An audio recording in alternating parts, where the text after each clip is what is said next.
Hello दोस्तों, स्वागत है आप सभी का महाराजा ऑडियो बुक्स चैनल पर। दोस्तों, मैं लेकर आया हूं अनिल मोहन के उपन्यास बबूसा का तीसरा एपिसोड। तो चलिए देर नहीं करते हैं और प्रारंभ करते हैं बबूसा एपिसोड नंबर 3। घोड़ा अब थकने लगा था। 2-3 बार ठोकर खाकर गिरने को भी हुआ था। आखिरकार वो वक्त भी आया जब घोड़ा रुक गया। धरा ने मन ही मन सोचा कि अंधेरा होने के बाद 3-4 घंटों तक दौड़ता रहा है घोड़ा और उस जगह से बहुत दूर आ चुका है जहां पर जोगा राम की गर्दन कटी थी। तो क्या वो खतरे से बाहर हो चुकी है? डोबू जाति वाले पीछे रह गए हैं? उनके पास घोड़े तो होंगे नहीं। धरा घोड़े की पीठ से नीचे उतरी। पूरा बदन टूट फूट रहा था। शरीर के हर हिस्से से दर्द की लहरें उठ रही थी। ठीक से खड़ा नहीं हुआ जा रहा था और आंखों के सामने जोगा राम की सिर कटी लाश घूम रही थी। वो बच गई। जोगा राम की जगह उस समय उसका सिर भी कट सकता था। धरा ने शरीर पर पड़े स्वेटर को टटोला। कैमरा स्वेटर के बीच फंसा था और वो लिखे हुए सूखे पत्ते भी स्वेटर के भीतर फंसे मौजूद थे। धरा ने वहां इधर उधर नजर मारी। मन में डर नाच रहा था कि कहीं डोबू जाति के हत्यारे योद्धा न आ जाएं। गहरे अंधेरे के सिवाय कुछ भी नहीं दिखा। ये जंगल जैसी जगह थी और इधर उधर चट्टानें बिखरी हुई थी। धरा ने पेड़ों को देखा कि कहां पर वो छिपकर रात बिता सकती है। मन ही मन उसे अपने पर गुस्सा आ रहा था कि ये काम अकेले करने की क्या जरूरत थी। क्यों उसने इतना बड़ा खतरा मोल लिया? जोगा राम के समझाने पर भी उसे समझ क्यों ना आई? चक्रवर्ती साहब से कहती कि विभाग के और लोगों को भी टाकलिंग लाभ भेज दें, उनके साथ ही सफर करती। उसे अकेले ये काम नहीं करना चाहिए था। डोबू जाति दूसरी जातियों की तरह नहीं है। ये खतरनाक है। पेड़ ऊंचे और घने थे। रात के अंधेरे में उन पर चढ़ने से धरा को डर सा लगा। परंतु कोई जगह तो चाहिए थी कि रात बिता सके। यूं तो वो खुले में भी रात बिता सकती थी, परंतु डोबू जाति के लोगों के आ जाने का खतरा था। जोगा राम की तरह वो उसका गला भी काट देंगे। धरा मरना नहीं चाहती थी। अब उसे जोगा राम की कमी महसूस हो रही थी। वो पास में था तो उसे चिंता नहीं थी। धरा वहां बिखरी चट्टानों की तरफ बढ़ी और सोचा कि इनमें से किसी चट्टान की ओट में छिप सकती है। गहरा अंधेरा है, वो लोग आ भी गए तो उसे ढूंढ नहीं सकेंगे। धरा कभी एक चट्टान के पास जाती तो कभी दूसरी।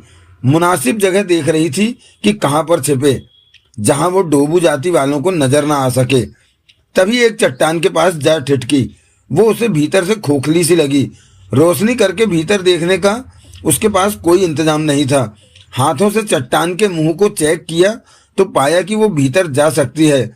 थोड़ी तंग है परंतु भीतर चली जाएगी, लेकिन ये नहीं जानती थी कि वो भीतर से कितनी गहरी है। उसने चट्टान को देखा। वो सिर्फ 6 फुट लंबी थी और 4 फुट चौड़ी थी।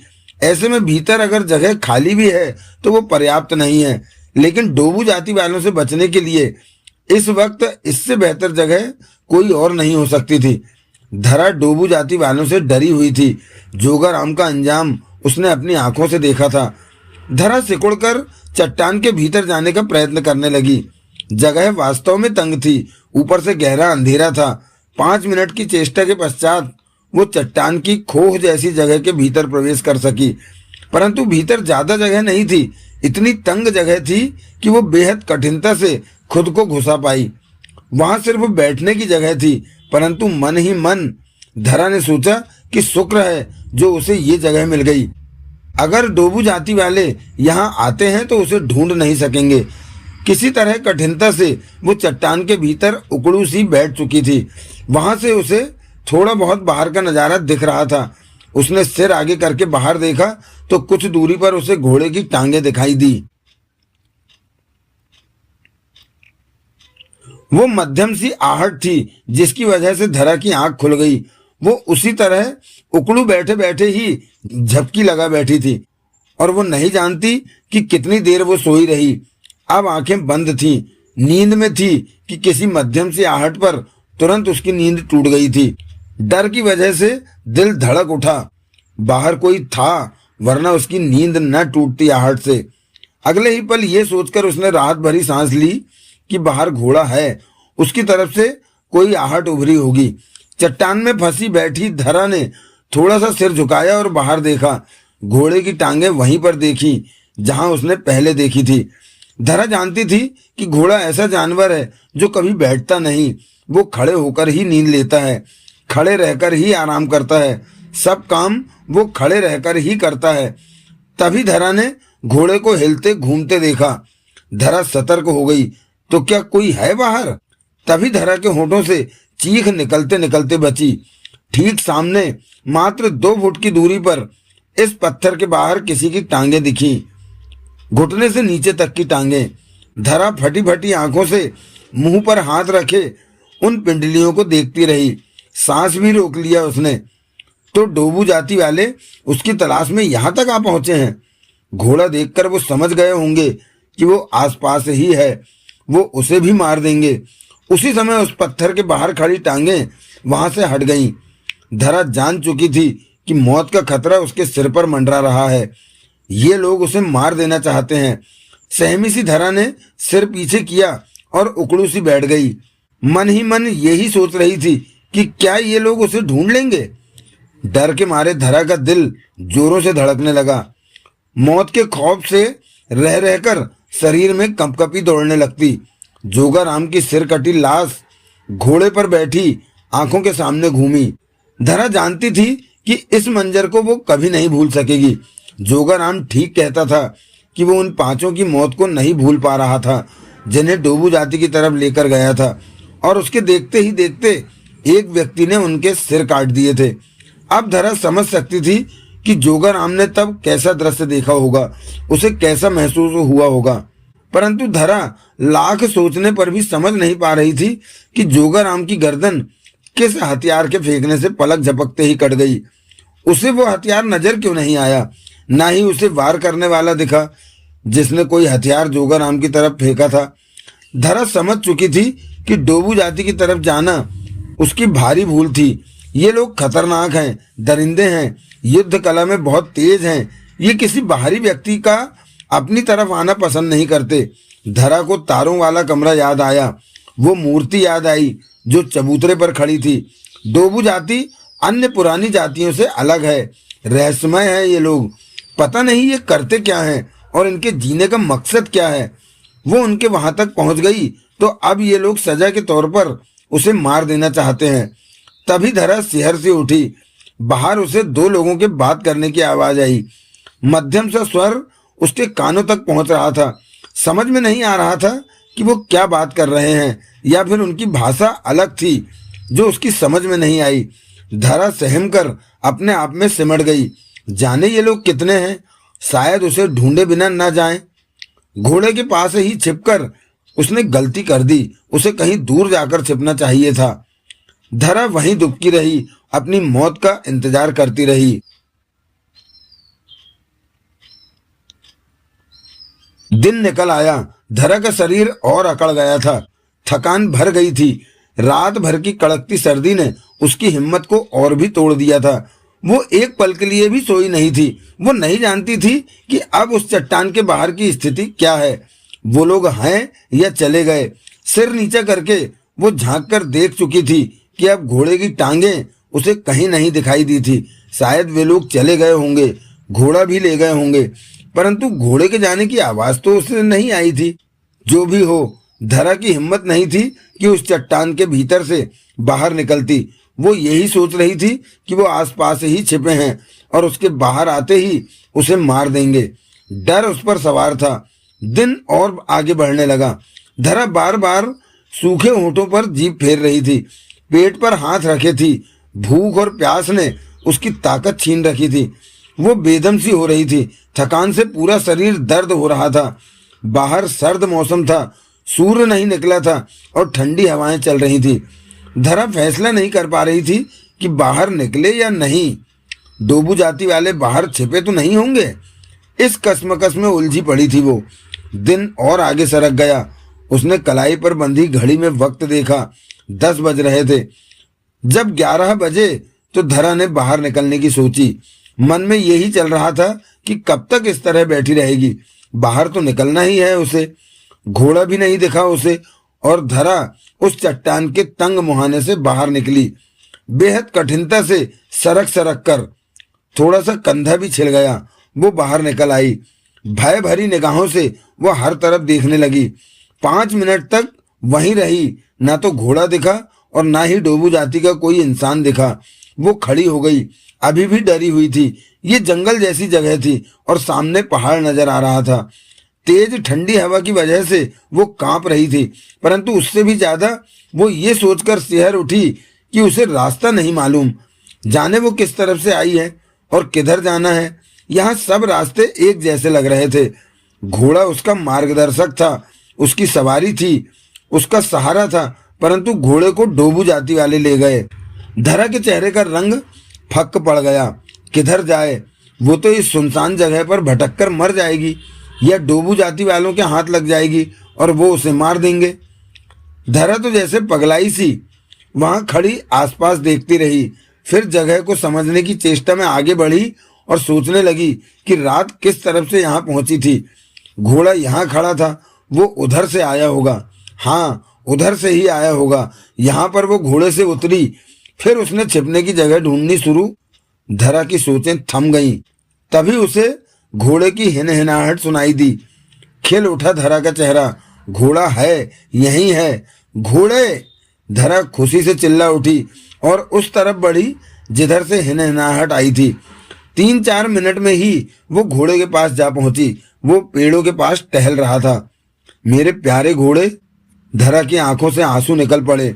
उसने घोड़े पर हाथ फेरा, उसके माथे को चूमा। इस वक्त तो दुनिया में ये ही उसके लिए सब कुछ था। मैंने सोचा डोबू जाति वाले तुझे ले गए, वो घोड़े से बोली।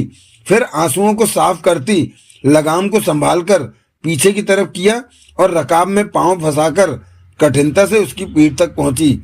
वरना पहले तो जोगाराम उसकी बैठने में सहायता कर देता था। जोगाराम की याद आते ही धरा का मन भारी हो गया। उसकी पत्नी सुनीता का चेहरा आंखों के सामने नाच उठा कि जोगाराम की मौत की खबर सुनकर उस पर क्या बीतेगी। धरा ने मन ही मन फैसला किया कि वापस टाकलिंग ला की बस्ती में नहीं जाएगी। वहां पर उसके लिए खतरा है। डोबू जाति वाले उसके इंतजार में वहां पर छिपे न हों। वो सीधा रोडवेज अड्डे पर जाएगी और कियोमो की बस ले लेगी। अभी पूरा दिन पड़ा था और उसे एहसास था कि टाकलिंग ला यहाँ से ज्यादा दूर नहीं है, क्योंकि घोड़े ने रात को भी 3-4 घंटों का सफर तय कर लिया था। ऐसे में वो वक्त पर टाकलिंग ला पहुंचकर बस पकड़ सकती है। वो जानती थी कि कियोमो जाने के लिए टाकलिंग ला से आखिरी बस शाम 4 बजे चलती है। उसने घोड़े को प्यार भरी एड़ मारी तो घोड़ा आगे बढ़ने लगा। चल मेरे घोड़े, धरा ने थके स्वर में कहा, मुझे टाकलिंग ला पहुंचा दे। साथ ही लगाम को झटका दिया और घोड़े ने रफ्तार पकड़ ली। तेजी से दौड़ने लगा। सफर पुनः शुरू हो गया। धरा अब रास्तों को पहचानने लगी थी और खुशी उत्साह से भर उठी थी कि टाकलिंग ला समीप आता जा रहा है। घने जंगल समाप्त होते जा रहे थे। काफी हद तक साफ रास्ता शुरू हो गया था। उसने मन ही मन घोड़े को और भगवान को धन्यवाद दिया कि वो अपनी दुनिया में आ पहुंची है। डोबू जाति तक जाने का सफर बहुत ही खतरनाक रहा। अब सोचती है तो सिहर उठती है कि वो कैसी खतरनाक जगह चली गई थी जोश जोश में। मन ही मन उसने तय किया कि बेशक चक्रवर्ती साहब कहें, वो दोबारा उस तरफ नहीं जाएगी। कैसे जाना है ये भी चक्रवर्ती साहब ही देखें। धरा ने मन ही मन गहरी सांस ली। रात को मरते मरते बची थी। वो छोटी सी चट्टान के सुराख में छिपी थी और बाहर किसी की टांगे देखी, इतने करीब कि उसे हाथ बढ़ाकर छू लेती। वो जरूर डोबू जाति का योद्धा ही होगा जो उसे ढूंढ रहा था। धरा सिहर सी गई, कैसे बुरे वक्त से निकलकर आई है। जोगाराम की याद आते ही मन भारी हो गया। उसके साथ बहुत बुरा हुआ। 10 लाख पाने और उसके काम आने की चाह में उसने जान गंवा दी। नहीं तो वो भी साथ होता है इस वक्त। धरा उसकी पत्नी सुनीता से मिलना चाहती थी, उसे जोगाराम के विषय में बताना चाहती थी। नहीं तो वो हमेशा ही जोगाराम की वापसी का इंतजार करती रहेगी। परंतु धरा टाकलिंग ला की बस्ती में जाकर खतरा नहीं उठाना चाहती थी। उसे जोगाराम के बारे में बताना चाहती थी। डोबू जाति के लोग कहीं वहां छिपे बैठे उसके इंतजार में मौजूद न हो। कुछ देर बाद घोड़ा जंगलों से निकलकर एक पगडंडी पर पहुंच गया। धरा जानती थी कि यहाँ से 15-20 मिनट का रास्ता है टाकलिंग ला की बस्ती का। अब वो किसी को नजर नहीं आना चाहती थी। क्या पता डोबू जाति वाले उसके इंतजार में कहां पर छिपे हों। उसने घोड़े को रोका और नीचे उतर आई। घड़ी में वक्त देखा, 12 बज रहे थे। घोड़े को थपथपाया, उसे चूमा, बोली, तुम्हारा बहुत बहुत शुक्रिया दोस्त, तुमने मेरी जान बचा ली और यहाँ तक पहुंचा दिया। फिर वो पैदल ही आगे बढ़ गई। स्वेटर के भीतर डाल रखा कैमरा निकालकर हाथ में ले लिया। वो जानती थी कि इस वक्त कैमरे में जो तस्वीरें हैं वो दोबारा कभी नहीं ली जा सकती। अपनी जान पर खेलकर इन तस्वीरों को पाया है। अब धरा को अपने पर हैरानी होने लगी कि उसने इतना खतरा कैसे उठा लिया। तभी जोगाराम की शेर वाली बात याद आ गई कि बच्चे के सामने शेर आ जाए तो वो डरेगा नहीं, उससे खेलेगा, क्योंकि वो शेर के बारे में कुछ नहीं जानता। ऐसा ही कुछ उसके साथ हुआ। जोगाराम उसे डोबू जाति के खतरनाक होने के बारे में बताता रहा, परंतु उसने परवाह नहीं की, क्योंकि उस पर धुन सवार थी डोबू जाति तक जाने की, उन्हें देखने की। परंतु अब उसे शेर के शेर होने के बारे में पता चल गया था और वो डरी बैठी थी। जोगाराम को वो कभी भी भूल नहीं पाएगी। 1 बजे वो पैदल चलती टाकलिंग लाके रोडवेज बस अड्डे पर पहुंची। कपड़े मैले हो चुके थे, 15 दिन से ज्यादा हो गए थे ये ही पहने थे। नहाई भी नहीं थी, खाना पीना भी नहीं हुआ था। एक बारगी तो वो पहचानने में नहीं आ रही थी। धरा को अपनी हालत का पूरी तरह एहसास था। मन में सोच रखा था कि कियोमो पहुंचकर नए कपड़े ले लेगी, होटल में कमरा लेकर नींद पूरी करेगी और नहाएगी खाएगी। 1:40 पर उसे कियोमो जाने वाली बस मिल गई। 4:25 पर धरा कियोमो पहुंच गई। सबसे पहले उसने एसटीडी बूथ से चक्रवर्ती साहब को फोन किया। मैं डोबू जाति के यहाँ से हो आई हूँ चक्रवर्ती साहब, बताते हुए धरा गंभीर थी। वेरी गुड, तुमने बहुत बड़ा काम कर दिया। कैसे लोग हैं वो? उधर से चक्रवर्ती साहब ने खुशी से पूछा। बेहद खतरनाक, जबरदस्त लड़ाके, युद्ध में एक्सपर्ट, हथियार चलाने में माहिर। दोबारा वहां जाना भी बहुत बड़ी गलती होगी। क्या मतलब? मैं आपको फोन पर सब कुछ नहीं बता सकती। इतना जान लीजिए कि मैं अभी तक नहीं समझ पा रही कि मैं कैसे जिंदा बच आई। जोगाराम जो मेरा गाइड बना था वो मारा गया। और मारा गया? मुंबई पहुंचकर सब कुछ बताऊंगी चक्रवर्ती साहब। तुम इस वक्त कहाँ हो? कियोमो।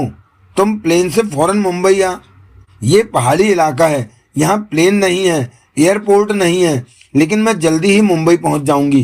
कहकर धरा ने फोन बंद किया और पैसे देकर दुकान से बाहर आई और एक दुकान से कमीज सलवार खरीदा। जीन्स की पैंट और इसकी भी ढूंढने में उसने वक्त खराब नहीं किया।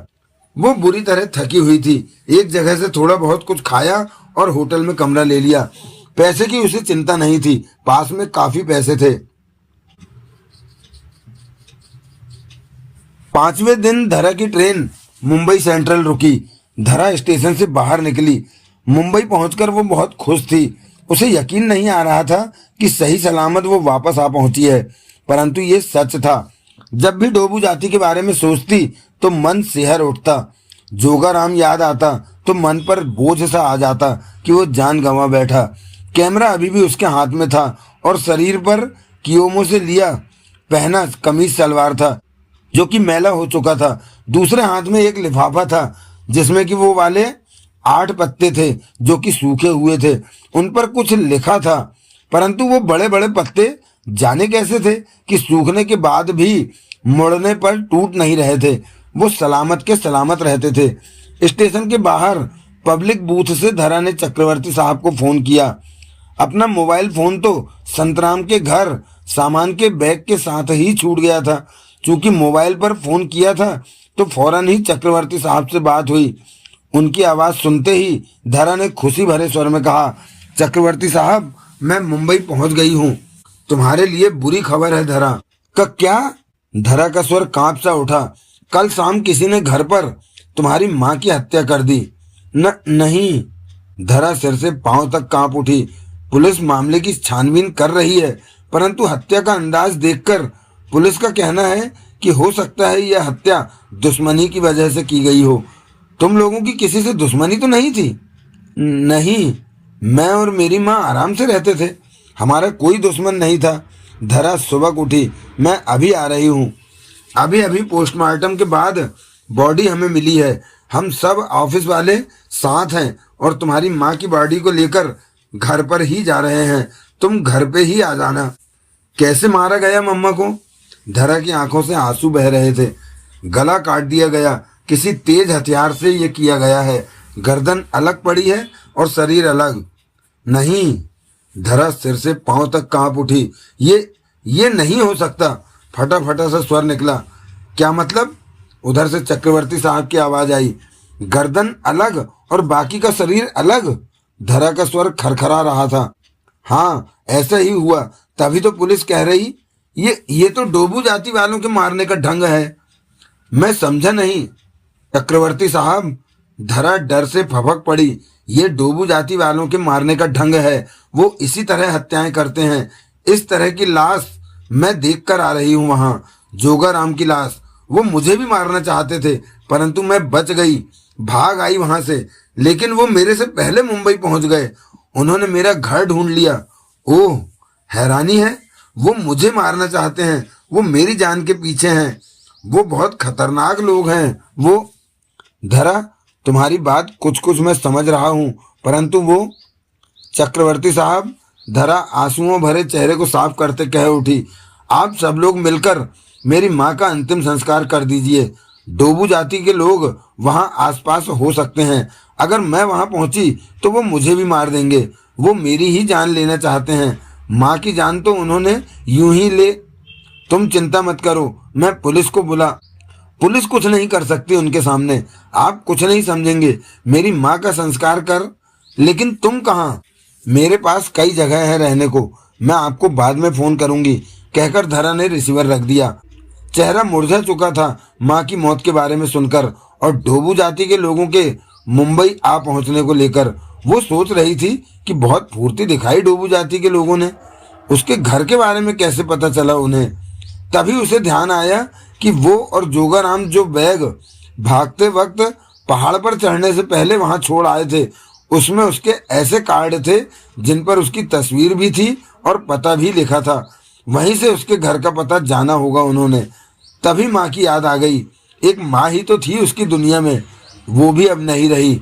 डोबू जाति के लोगों ने उसे मार दिया और अब उसे मारने के लिए ढूंढ रहे हैं। आंसू बह निकले आंखों से। उसने हाथों में पकड़ रखे कैमरे और लिफाफे को संभाला और टैक्सी लेकर अपनी सहेली के घर की तरफ चल पड़ी।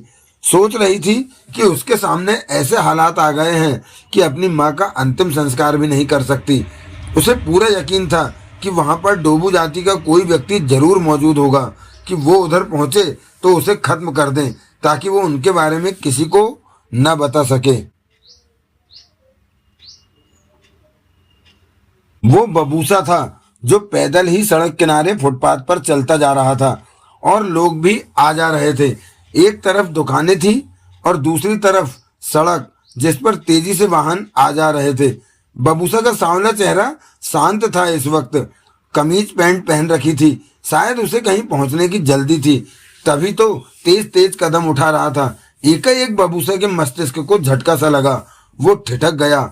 उसने 2-3 गहरी गहरी सांसें ली, जैसे कि कुछ सूंघ रहा हो, और तभी उसकी निगाह सड़क की तरफ घूम गई। सामने से टैक्सी जा रही थी और पीछे वाली सीट पर धरा बैठी दिखाई दी। टैक्सी आगे निकल गई। बबूसा फौरन सड़क पर आया और आसपास देखा। सामने ही उसके देखते देखते मोटरसाइकिल रुकी और उस पर से एक युवक उतरकर मोटरसाइकिल को स्टैंड पर लगाने जा रहा था। बबूसा मोटरसाइकिल की तरफ दौड़ा और सीधा उसकी सीट पर जा बैठा।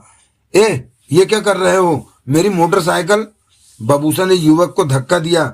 चाबी घुमाकर मोटरसाइकिल स्टार्ट की और युवक के संभलने से पहले ही वो मोटरसाइकिल को दौड़ाता ले गया। पीछे से युवक के चिल्लाने की आवाजें सुनाई दी थीं। अगले कुछ ही मिनटों में बबूसा ने धरा वाली टैक्सी को पा लिया और मोटरसाइकिल टैक्सी से आगे ले जाकर टैक्सी को रुकने का इशारा करने लगा। बबूसा ने कई बार कोशिश की तो टैक्सी ड्राइवर ने सड़क किनारे टैक्सी रोक दी। बबूसा मोटरसाइकिल स्टैंड पर लगाकर फौरन टैक्सी के पास पहुंचा। क्या बात है सेठ? टैक्सी ड्राइवर कह उठा। बबूसा ने फौरन टैक्सी का पिछला दरवाजा खोला।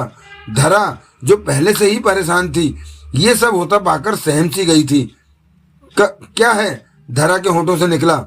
टैक्सी ड्राइवर पीछे देखता कह उठा, आप उनकी सवारी को हाथ मत लगाना सेठ, नहीं तो दंगा हो जाएगा। तभी बबूसा का हाथ बिजली किसी गति से घूमा और ड्राइवर की कनपट्टी पर पड़ा। ड्राइवर का सिर स्टीयरिंग पर जा लगा, वो बेहोश हो गया था। ये देखकर धरा आतंक से भर उठी। तुम्हारे पास क्या है? बबूसा ने गंभीर स्वर में पूछा। क्या? धरा का स्वर कांप उठा। डोबू जाति की कौन सी चीज तुम्हारे पास है? बबूसा ने पुनः पूछा। किसी अजनबी के मुंह से मुंबई में डोबू जाति के बारे में सुनकर धरा कांप उठी। डोबू जाति? मेरे पास कुछ नहीं है, धरा जल्दी से बोली। मैं तो सच कहो, मुझे गंध आ चुकी है कि तुम्हारे पास डोबू जाति की कोई चीज है। मुझे हैरानी है कि डोबू जाति की कोई चीज किसी बाहरी इंसान के पास कैसे पहुंच गई। बताओ क्या है तुम्हारे पास? धरा ने सूखे होठों पर जीभ फेरी और कठिनता से कह उठी। तुम कौन हो? बबूसा। सुनते ही धरा सिर से पांव तक कांप उठी, चेहरा पीला पड़ गया। बबूसा? उसके होठों से निकला। उसका डरना बबूसा से छिपा नहीं रहा। वो बेहद नरम लहजे में बोला। लगता है जैसे तुमने मेरा नाम सुन रखा है, परंतु मुझसे डरने की कोई जरूरत नहीं। तुम तो डोबू जाति छोड़ चुके हो, धरा ने डरे स्वर में कहा। हाँ, बबूसा मुस्कुराया। तुम मेरे बारे में काफी कुछ जानती हो। मैंने गंध से पहचाना है कि डोबू जाति की कोई चीज मेरे पास ही कहीं मौजूद है। तभी गंध तेज हो गई और मैंने टैक्सी को पास से जाते देखा तो समझ गया कि इसी टैक्सी में वो चीज है। बोलो क्या है तुम्हारे पास? धरा कुछ पल बबूसा को देखती रही। मुझसे डरो मत, मैं तुम्हें कुछ नहीं कहूंगा। दिखाओ मुझे क्या है तुम्हारे पास। सहमी सी धरा ने सूखे होठों पर जीभ फेरते लिफाफा उसकी तरफ बढ़ा दिया। बबूसा ने फौरन लिफाफा खोलकर देखा। भीतर निगाह पड़ी तो बुरी तरह चौंका। ये तुम्हारे पास?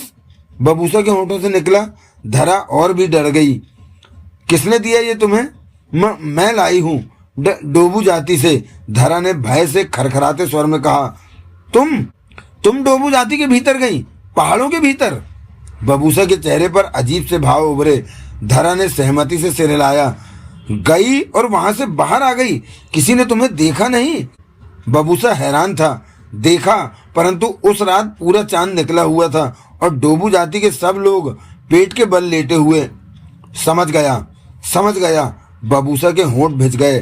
परंतु ये तुमने ठीक नहीं किया। तुम डोबू जाति को नहीं जानती। वो तुम्हें मारे बिना चैन नहीं लेंगे। अब तक तो वो मुंबई भी पहुंच गए होंगे। तुम्हारी जान नहीं बच सकती, परंतु मैं तुम्हें ज्यादा देर जिंदा रख सकता हूँ। तुम मेरे साथ आओ। कहाँ? धरा का शरीर डर से कांपने लगा था। मुझ पर भरोसा रखो, मैं तुम्हें ज्यादा दिनों तक उनसे बचाकर रख सकता हूँ। जिस तरह मैंने गंध पाई है उस तरह वो भी गंध पाकर तुम तक पहुंच जाएंगे। मेरे साथ चलो तुम। धरा घबराई सी तुरंत टैक्सी से बाहर आ गई।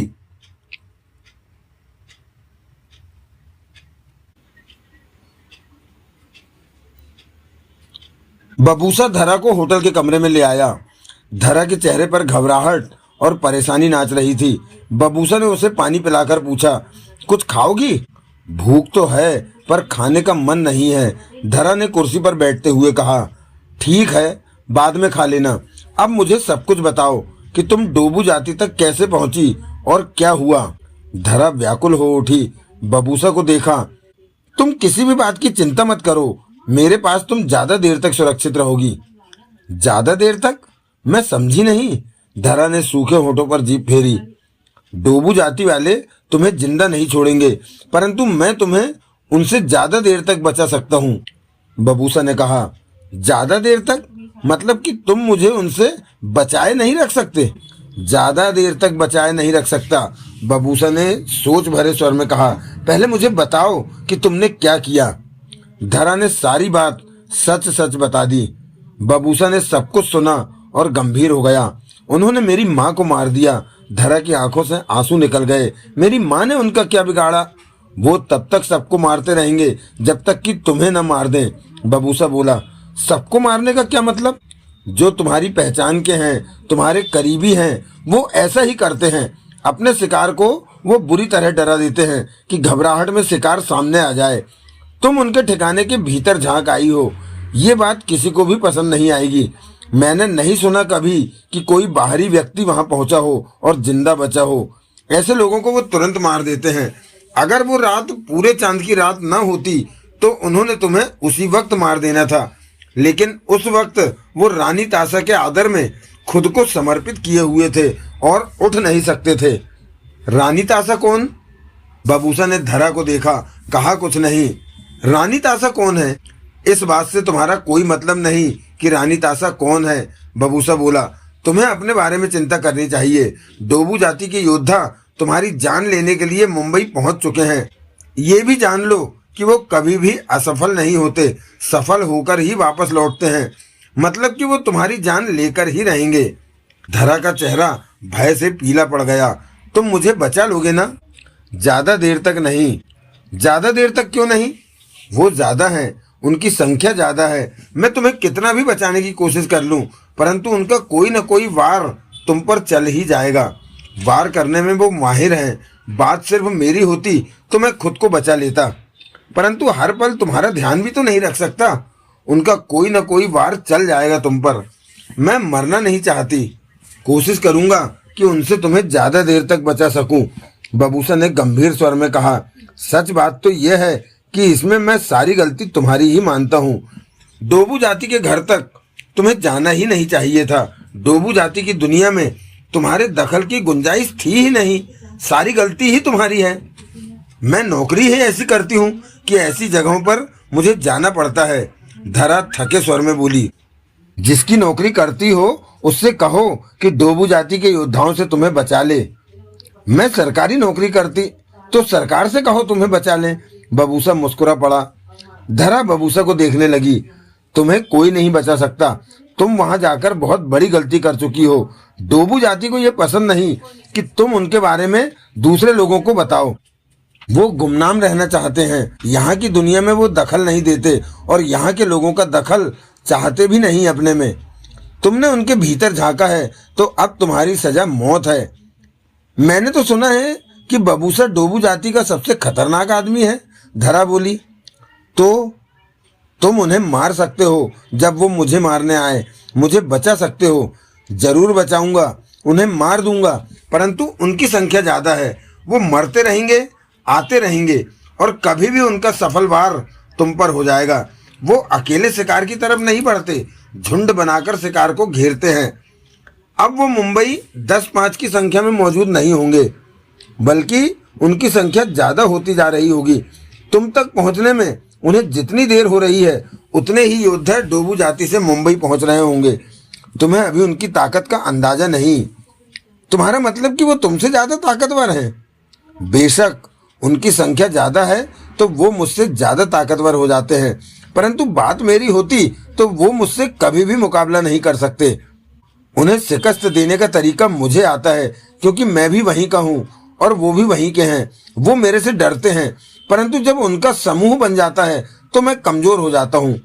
तुमने जब डोबू जाति से विद्रोह किया, मैंने सुना था कि वो चाहकर भी तुम्हें नहीं रोक सके थे। ठीक सुना। तब भी तो वो समूह में थे, तुम्हें रोक सकते थे। अवश्य रोक सकते थे, कैद कर सकते थे। मुझे रोकना चाहा तो मैंने 7-8 योद्धाओं की जान ले ली। अगर वो समूह में मेरे सामने आ जाते और मुझे पकड़ते, मुझ पर काबू पाते, तो मैं वहां ढेरों लाशें बिछा देता। ये बात डोबू जाति वाले भी जानते थे। डोबू जाति वाले इस तरह अपने योद्धाओं को खोना नहीं चाहते थे, क्योंकि एक एक योद्धा के तैयार होने में योद्धा का आधा जीवन लग जाता है। योद्धा बनाने के पीछे बहुत लोगों की अथाह मेहनत होती है। फिर मुझे चले आने देने का मतलब था कि मैं रानी तासा की तरफ से भेजा गया हूँ और मेरी जिम्मेवारी रानी तासा की है। ऐसे में रानी तासा कौन है उसके बारे में मैं तुम्हें नहीं बताऊंगा। क्यों? सवाल मत पूछो। ये रानी तासा तुम्हारी क्या लगती है? उसके सामने मेरी स्थिति नौकरों जैसी है, बबूसा ने शांत स्वर में कहा। मतलब कि तुम रानी तासा का हुक्म मानते हो? धरा ने पूछा। मानता था, अब नहीं। डोबू जाति से मेरा विद्रोह रानी तासा के लिए ही था। डोबू जाति से मेरा खास वास्ता नहीं है। मैं समझी नहीं। बबूसा चुप रहा। मुझे बताओ रानी तासा के बारे में। मैं कुछ समझी नहीं कि। इस बारे में जानने की चेष्टा मत करो, मैं बताने वाला नहीं। धरा कुछ पल बबूसा को देखती रही, फिर बोली, तुम डोबू जाति से बाहर क्यों निकले? क्या बात हो गई जो? तुम सवाल बहुत पूछती हो, मैं सब कुछ जान लेना चाहती। तुम्हें अपनी जान की फिक्र करनी चाहिए। डोबू जाति के योद्धा तुम्हारी माँ को मार चुके हैं और अब तुम्हें मारेंगे। वो लोग कभी भी तुम तक पहुंच सकते हैं। तुम्हें अपनी जान बचाने की सोचनी चाहिए। धरा के चेहरे पर घबराहट उभरी, सूखे होठों पर जीभ फेरी। अब हमें कुछ काम की बात कर लेनी चाहिए, बबूसा ने गंभीर स्वर में कहा। काम की बात? हाँ, मैं तुम्हें डोबू जाति के योद्धाओं से बचाऊंगा, क्योंकि मैं उनसे डरता नहीं हूँ।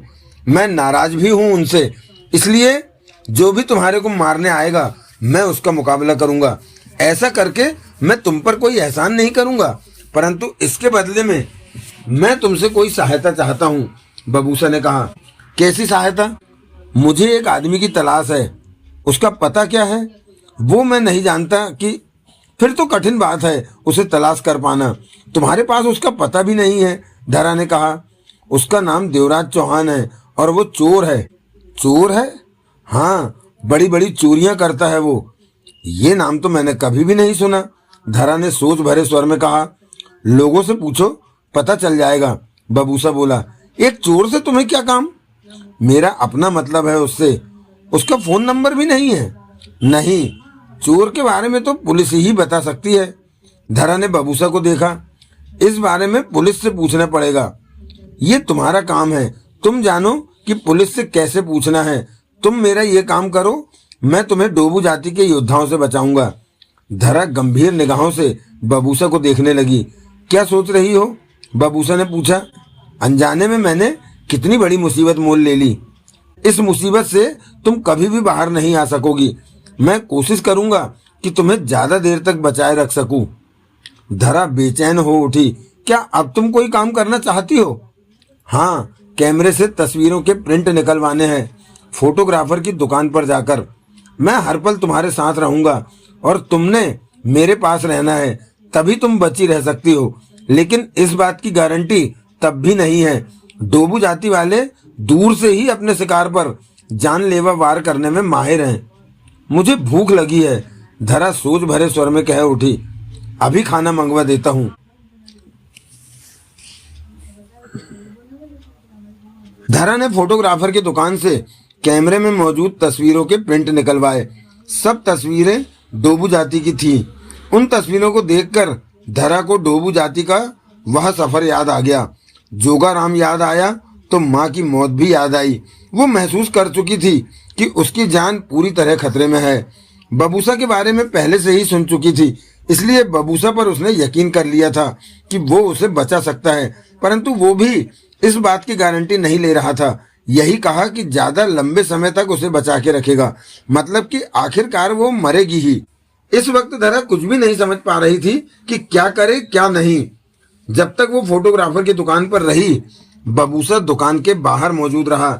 ऐसे बुरे वक्त में बबूसा का साथ पाकर धरा कुछ राहत में थी। धरा तस्वीरों का लिफाफा थामे, कैमरा थामे बाहर निकली। उसका चेहरा उतरा हुआ था। और क्या करना चाहती हो तुम? उसके पास आने पर बबूसा ने पूछा। चक्रवर्ती साहब को तस्वीरें दिखानी है, लेकिन आज वो मेरी माँ के दाह संस्कार में व्यस्त हैं, धरा ने भारी स्वर में कहा। तुम वहां नहीं गई? मैंने सोचा वहां डोबू जाति वाले मौजूद ना हो, मेरा इंतजार ना कर रहे हो। वो ऐसा जरूर कर रहे होंगे, बबूसा ने सिर हिलाया। वहां ना जाकर तुमने अच्छा किया। मैं वहां जाती तो वो मुझे भी मार देते ना। धरा का चेहरा लटक गया। तुम्हें ही तो मारना चाहते हैं वो। उसके बाद वो क्या करेंगे? वापस चले जाएंगे। अपनी मौत के बारे में सोचकर धरा पीली पड़ गई। उन पत्तों पर क्या लिखा है? धरा ने पूछा। तुम नहीं पढ़ सकी? मुझे वो भाषा समझ में नहीं आई। वो भाषा किसी को भी समझ नहीं आ सकती। वो इस धरती की भाषा नहीं है, बबूसा ने सिर हिलाया। इस धरती की भाषा नहीं है? धरा के होठों से अजीब सा स्वर निकला। हाँ, वो हमारे ग्रह की भाषा है। वो पत्ते भी हमारे ग्रह के हैं। उन पर रानी ताशा की तरफ से इकरारनामा लिखा है कि डोबू जाति वाले उनके दोस्त हैं। उनके लिए वो किसी की जान ले भी सकते हैं और जान दे भी सकते हैं। 250 वर्ष पहले जब पोपा पर सवार होकर पहली बार रानी ताशा के लोग इस ग्रह पर आकर डोबू जाति से मिले, तो वो पत्ते, वो इकरारनामा उन्होंने डोबू जाति वालों को सौंपा था। वो तब पोपा क्या होता है? जैसे यहाँ के लोगों का अंतरिक्ष यान। ओह, धरा हक्की बक्की थी। तुम अपने किस ग्रह की बात कर रहे हो? मैं समझी नहीं। क्या तुम किसी दूसरे ग्रह से हो? तुमने अभी कहा कि वो हमारे ग्रह की भाषा है। बताओ मुझे तुम। मैं इस ग्रह का नहीं हूँ। ये क्या कह रहे हो तुम? मेरा जन्म मेरे अपने ग्रह पर हुआ था। फिर पोपा मुझे डोबू जाति में छोड़ गया। डोबू जाति के बच्चों में पला मैं और योद्धा बना। परंतु जन्म के समय मेरे भीतर महापंडित ने शक्तियां डाल दी थी, जिनसे मैं अब वाकिफ होता जा रहा हूँ। वो शक्तियां अब खुद ही अपनी मौजूदगी का एहसास दिलाने लगी। महापंडित कौन? हमारे ग्रह का सबसे बड़ा विद्वान। जीवन मृत्यु को वो ही संभालता है। और तुम्हारा ग्रह कहाँ है? बबूसा ने धरा के हैरान चेहरे को देखा और कह उठा, ये इन बातों का समय नहीं है। तुमने मुझे हैरान कर दिया है ऐसी बातें कहकर। मुझे बताओ कि ये क्या हो रहा है? सड़क पर खड़े होकर बात नहीं होती तो होटल के कमरे में चलेंगे, परंतु पहले पुलिस से देवराज चौहान नाम के चोर के बारे में पता करो कि वो कहाँ रहता है। मेरे लिए ये बहुत जरूरी बात है, बबूसा ने कहा। वो देखो, वो सामने पुलिस वाला डंडा लेकर घूम रहा है। मैं उससे पूछती हूँ, कहकर धरा उधर बढ़ गई। धरा पुलिस वाले के पास पहुंची। नमस्कार भैया। वो हवलदार था। उसने धरा को देखकर सिर हिलाया। भैया, आप देवराज चौहान नाम के चोर को जानते हैं? धरा ने पूछा। देवराज चौहान नाम का चोर? क्यों? हवलदार ने पूछा। वो मेरा पर्स ले भागा कल। तो मैं पर्स ले भागा? तो उसका नाम तुम्हें कैसे पता चला? वो उसी ने बताया था। धरा हड़बड़ाकर बोली। कहा उसने कि उसका नाम देवराज चौहान है। अगर मुझे ढूंढकर मेरे पास आ जाओगी तो मैं तुम्हारा पर्स वापस दे दूंगा। ऐसा कहा कमीने ने? हाँ। कहाँ छीना उसने तुम्हारा पर्स? यहीं पास के चौराहे पर। उसके बारे में कुछ जानते हो तो बता दो ना। धरा ने मुंह लटकाकर कहा। देवराज चौहान। हवलदार सोच भरे स्वर में बोला। इस नाम का तो कोई चोर नहीं है। इलाके में नया आया होगा। साले को ढूंढना पड़ेगा कि बिना इजाजत इधर धंधा करता है। क्या कहा? मैंने इस चोर का नाम नहीं सुना। पक्का भैया? नहीं सुना? नहीं सुना। धरा वापस बबूसा के पास आ गई। पता लगा? बबूसा ने पूछा। उसने देवराज चौहान नाम के चोर का नाम नहीं सुना। तो किसी और से पता करो। तुम्हें उससे क्या काम है? क्या उसने तुम्हारा कुछ चुराया है? धरा बोली। मेरा कुछ नहीं चुराया। तो फिर क्यों? जो बात मैं ना बताना चाहूं वो सवाल मुझसे दोबारा ना पूछा करो। धरा चुप कर गई। देवराज चौहान के बारे में किसी और पुलिस वाले से पूछो, बबूसा ने कहा। मैं थकी हुई हूँ, आराम करना चाहती। रात को नींद ले लेना। मुझे देवराज चौहान का पता जानने की बहुत जरूरत है। धरा देवराज चौहान नाम के चोर के बारे में पुलिस वालों से पूछती रही। अलग अलग इलाकों के 2 पुलिस स्टेशनों में भी गई। रात 10 बजे के करीब कुछ सफलता हाथ लगी। एक सब इंस्पेक्टर ने धरा को बताया कि देवराज चौहान तो मशहूर डकैती मास्टर है। धरा ने फौरन ये बात बाहर खड़े बबूसा को जा बताई। हाँ, वो मशहूर है। पुलिस उसे पकड़ लेना चाहती है। वो ही डकैती मास्टर होगा। बबूसा फौरन कह उठा। चोर और डकैत में बहुत फर्क होता है। धरा बोली। ये बात मुझे पता नहीं थी। कहाँ रहता है देवराज चौहान? बबूसा ने पूछा। ज्यादा बात नहीं हो पाई थी।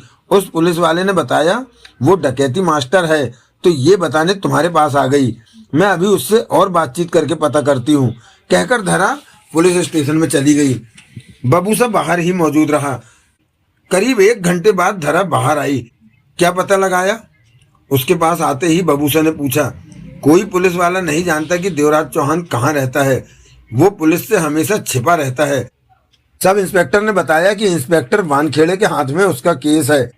ज्यादा बातें तो वो ही बता सकता है। इंस्पेक्टर वानखेड़े? ये कहाँ मिलेगा? पता नहीं। उसका फोन नंबर लाई हूँ, बात हो सकती है उससे। परंतु वो हमसे देवराज चौहान के बारे में फोन पर बात क्यों करेगा? क्यों हमें बताएगा कि वो कहाँ मिल सकता है या कहाँ नहीं मिल सकता? धरा ने कहा। तुम फोन पर उससे उसका पता ले सकती हो। पता? हाँ, वो मैं ले लूंगी। धरा ने सोच भरे स्वर में कहा। पता ले लो, हम उसके पास चलेंगे और मैं उसके मुंह से सब कुछ निकलवा लूंगा। उसे मारोगे? धरा ने बबूसा को देखा। वो नहीं बताएगा तो उसे जरूर मारूंगा। यहाँ पुलिस वालों को मारना गंभीर जुर्म माना जाता है। मैं नहीं डरता किसी से। तुम पुलिस वाले को मारोगे नहीं तभी मैं तुम्हारा साथ दूंगी। मैं उससे बात करूंगी, देवराज चौहान का पता जानने की कोशिश करूंगी, परंतु तुम उसे मारोगे नहीं। धरा ने सोच भरे स्वर में कहा, ठीक है, मैं तुम्हारी बात मानूंगा। अब तुम उसे फोन करो। मेरे पास मोबाइल नहीं है, किसी फोन बूथ से फोन करना होगा। उसके बाद धरा ने फोन बूथ तलाशा जो कि पास की मार्केट में ही मिल गया। वहां से धरा ने इंस्पेक्टर वानखेड़े का वो नंबर मिलाया जो सब इंस्पेक्टर ने दिया था। पहली बार में ही फोन लग गया। हेलो, उधर से वानखेड़े की आवाज कानों में पड़ी। बबूसा खुले बूथ के दरवाजे पर खड़ा था और बातें सुन रहा था। इंस्पेक्टर वानखेड़े साहब? जी हाँ, आप कौन? मेरा नाम धरा है और मैंने अभी खार के पुलिस स्टेशन के सब इंस्पेक्टर से आपका नंबर लिया है। मैं आपसे देवराज चौहान के बारे में कुछ बात करना चाहती हूँ। क्या आप अपना पता बता सकते हैं या मिल सकते हैं? देवराज चौहान के बारे में बात? डकैती मास्टर देवराज चौहान, जानते हैं ना आप उसे? आपका देवराज चौहान से क्या वास्ता? कुछ नहीं, बस मेरा आपसे मिलना जरूरी है। अपने बारे में कुछ बताओ। उधर से वानखेड़े ने कहा, मैं सरकारी विभाग पुरातत्व विभाग में काम करती हूँ। देवराज चौहान के बारे में आपने क्या बात करनी है? दूसरी तरफ से वानखेड़े ने पूछा। ये मिलने पर ही बात होगी। क्या आप मिल सकते हैं मुझे? क्यों नहीं, आप अपने घर का पता बता। आप कहाँ हैं इस वक्त? खार की मार्केट में, तीसरे रास्ते पर जो मार्केट है वहाँ। धरा ने कहा, मैं आधे घंटे में वहाँ पहुँचता हूँ, पर मैं आपको पहचानूंगी कैसे? आप मुझे बता दीजिए कहाँ पर हैं, मैं वहीं आ जाऊंगा। उधर से वानखेड़े ने कहा, एक दुकान के बाहर पब्लिक बूथ है, मैं वहीं से बोल रही हूँ। उसी बूथ के पास रहिए, मैं आपको पहचान जाऊंगा। धरा ने रिसीवर रखा और बबूसा से बोली, इंस्पेक्टर वानखेड़े थोड़ी देर में यहाँ आएगा, उस पर हाथ उठाने की कोशिश मत करना। रात के 11:45 हो रहे थे। मार्केट बंद हो रही थी। सड़क पर अभी भी लोगों का आना जाना जारी था। धरा उसी बूथ के पास खड़ी थी। बबूसा कुछ दूरी पर मौजूद था। इंस्पेक्टर वानखेड़े वहां पहुंचा और सीधा धरा के पास आ गया। उसने सादी कमीज पैंट पहनी थी। उसकी हालत बता रही थी कि वो व्यस्तता के दौर से गुजर रहा है। आप धरा हैं? वानखेड़े ने पूछा। आप कौन? इंस्पेक्टर वानखेड़े। मैं धरा ही हूँ, परंतु आपने वर्दी नहीं पहनी हुई है। धरा ने पूछा। मैं बहुत कम वर्दी पहनता हूँ, मेरी ड्यूटी हेडक्वार्टर में होती है। मैं आपकी आवाज़ से पहचान चुकी हूँ कि मैंने आप ही से बात की थी। कहने के साथ ही धरा ने बबूसा को पास आने का इशारा किया तो बबूसा पास आ गया। वानखेड़े ने उसे गहरी निगाहों से देखा। यहाँ पर दुकानों की मध्यम सी रोशनी पहुँच रही थी। इंस्पेक्टर वानखेड़े साहब, ये बबूसा है। बबूसा? बहुत अजीब सा नाम है। मेरा नाम बबूसा ही है, बबूसा बोला। वानखेड़े ने सवालिया नजरों से धरा को देखा। मुझे ये कहीं मिल गए हैं और देवराज चौहान को तलाश कर रहे हैं, उसे अपना रिश्तेदार बताते हैं। धरा ने कहा। रिश्तेदार? वानखेड़े कह उठा। मेरे ख्याल से तो उसके चाचा सांवरा चौहान के अलावा उसका कोई रिश्तेदार नहीं है। मैं देवराज चौहान का रिश्तेदार हूँ, बबूसा बोला। तो मुझसे क्या चाहते हैं? मुझे पता चला है कि आप देवराज चौहान के बारे में जानकारी रखते हैं। हाँ, तो मुझे देवराज चौहान से मिलना है, उसका पता बता दीजिए। मैं उसका पता जानता होता तो उसे गिरफ्तार कर चुका होता, वानखेड़े ने कहा। मुझे देवराज चौहान से बहुत जरूरी काम है, आप मुझे उसका पता बता दीजिए। मैं उसका ठिकाना नहीं जानता, बबूसा साहब। तो ऐसे किसी आदमी के बारे में बता दीजिए जो उसका पता जानता हो। सोहन लाल उसका पता जानता है, वानखेड़े गंभीर स्वर में बोला। वो कहाँ रहता है? वानखेड़े ने सोहन लाल का पता बताया। फिर पूछा, आपकी देवराज चौहान से क्या रिश्तेदारी है? वो मेरा सब कुछ है, बबूसा बोला। सब कुछ? वो मेरा मालिक है, मैं उसका सेवक हूँ। मैं अभी भी कुछ नहीं समझा, बबूसा साहब। वानखेड़े सच में उलझन में था। इसकी बातें मेरी समझ में भी नहीं आती। धरा जल्दी से कह उठी, ये कुछ अजीब सा है, मैं इसकी सहायता। ये आपको कहाँ मिला? वानखेड़े ने धरा से पूछा। मुझे? धरा का दिमाग तेजी से दौड़ा। इसने मेरी सहायता की, एक बदमाश से मुझे बचाया, तो मैं इसके लिए देवराज चौहान को ढूंढने में लग गई। सिर्फ इतनी ही बात थी तो ये बात फोन पर भी हो सकती थी, वानखेड़े ने कहा। फोन पर आप बात ठीक से समझ नहीं पाते और मैं समझा भी नहीं पाती। फिर भी आपको यहाँ तक आने की जो तकलीफ हुई उसके लिए मैं माफी चाहती हूँ, धरा ने आभार भरे स्वर में कहा। वानखेड़े वहां से चला गया। चलो, बबूसा बोला, सोहन लाल के पास चलो। ये वक्त नहीं है किसी के घर जाने का, कल सुबह चलेंगे। परंतु मुझे देवराज चौहान से मिलने की जल्दी है। जो भी हो, आधी रात को किसी के पास नहीं जाते। आगे जो भी होगा कल सुबह होगा। मैं जरा चक्रवर्ती साहब से बात कर लूं, कहकर धरा फोन बूथ में प्रवेश कर गई। धरा ने चक्रवर्ती साहब से बात की। माँ का अंतिम संस्कार अच्छे से कर दिया चक्रवर्ती साहब? धरा का स्वर भर्रा उठा। सब ठीक से हो गया, तुम फिक्र मत करो। धरा के गालों पर आंसू आ गए। कल आऊंगी मैं ऑफिस में, आपको दिखाने को मेरे पास बहुत कुछ है। तुम कहाँ हो? मुझे तुम्हारी फिक्र है। डोबू जाति वाले कहीं तुम्हारी जान भी न ले लें। मैं सुरक्षित जगह पर हूँ। कल मेरे लिए एक मोबाइल नया नंबर डाल के रखना आप। मेरा फोन वहीं पर छूट गया और इस वक्त मेरे पास कोई आईडी नहीं है कि नंबर ले सकूं। धरा बोली। ठीक है, कल तुम कब आओगी? दोपहर में, कहकर धरा ने रिसीवर रखा और माँ को याद करते आंसू पोंछते बाहर आ गई बूथ से। बबूसा और धरा जब होटल के कमरे में पहुंचे तो रात का 1:30 बज रहा था। धरा थकी हुई लग रही थी। उसे घर की बहुत याद आ रही थी। माँ का चेहरा आंखों के सामने आ जाता था। वो नहीं जानती थी तब कि ये माँ से उसकी आखिरी मुलाकात है। अब तो वापस घर जाना भी खतरे से खाली नहीं था।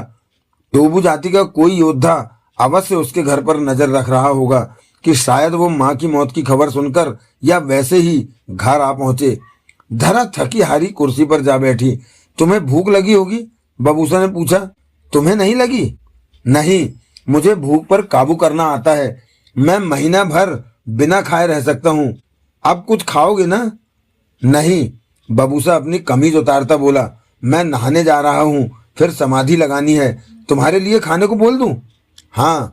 बबूसा ने इंटरकॉम पर खाना बोला और बाथरूम की तरफ बढ़ गया। यहाँ तो एक ही बेड है, तुम कहाँ सोओगे? बेड पर, बबूसा मुस्कुराया। और मैं? तुम भी बेड पर। मैं नीचे सो जाऊंगी, धरा कह उठी। चिंता मत करो, तुम जो सोच रही हो ऐसा कुछ नहीं होगा, कहकर बबूसा बाथरूम में चला गया। धरा ने कुर्सी पर बैठे आंखें बंद कर ली। अपने बीते वक्त पर सोचने लगी। अंत में इसी नतीजे पर पहुंची कि डोबू जाति में दखल देकर उसने बहुत बड़ी गलती की और इस गलती को सुधारा नहीं जा सकता था। डोबू जाति के योद्धा उसकी जान के पीछे पड़े थे। वो इतने खतरनाक हैं कि उसके न मिलने पर उसकी माँ की हत्या कर दी। अगर माँ की हत्या गला कटने से ना हुई होती तो वो समझ न पाती कि ये काम डोबू जाति ने किया है। जोगाराम का गला कटकर अलग होकर गिरना उसे याद आता चला गया। 10 मिनट में बबूसा बाथरूम से नहाकर निकला। उसने अंडरवियर पहन रखा था। तुमने कपड़े क्यों नहीं पहने? कपड़े पहनकर मेरे सामने आओ। अभी समाधि लगानी है, उसके बाद पहनूंगा। समाधि किस बात की? राजा देव से बात करनी है, बबूसा ने शांत स्वर में कहा। राजा देव? ये कौन है? देवराज चौहान। तुम देवराज चौहान को राजा देव कहते हो? वो राजा देव ही तो हैं। समाधि लगाकर देवराज चौहान से कैसे बात कर सकते हो? धरा उलझन भरे स्वर में कह उठी। मेरे पास महापंडित की कुछ शक्तियां हैं। राजा देव की गंध मैं पहचान चुका हूँ। अब उनसे बात करना आसान है। अजीब बात है कि तुम चोर डकैत को राजा देव कह रहे। इस जन्म में वो चोर डकैत है, बबूसा ने गंभीर स्वर में कहा, परंतु हकीकत में वो राजा देव हैं। अंतरिक्ष में एक ग्रह का राजा, मैं उनका सेवक हुआ करता था। तुम अजीब बात कर रहे हो। तुमने रानी तासा का नाम लिया था। वो राजा देव की पत्नी है। परंतु अभी बातें मत करो, बबूसा गंभीर था। परंतु तुम तो ऐसी बातें करके मेरा दिमाग खराब कर रहे हो। कैसे विश्वास करूं तुम्हारी बात का? मैं सच बातें कह रहा हूँ। भरोसा करो या ना करो, ये तुम पर है। धरा बबूसा के चेहरे पर निगाहें टिकाए बोली। तो तुम समाधि लगाकर देवराज चौहान से बातें करोगे? हाँ। तो क्या वो बातें मैं सुन सकूंगी? नहीं, तब मैं राजा देव के पास उनसे बात कर रहा होऊंगा। महापंडित की शक्तियां मेरे भीतर से मुझे बाहर निकालकर राजा देव के पास पहुंचा देंगी।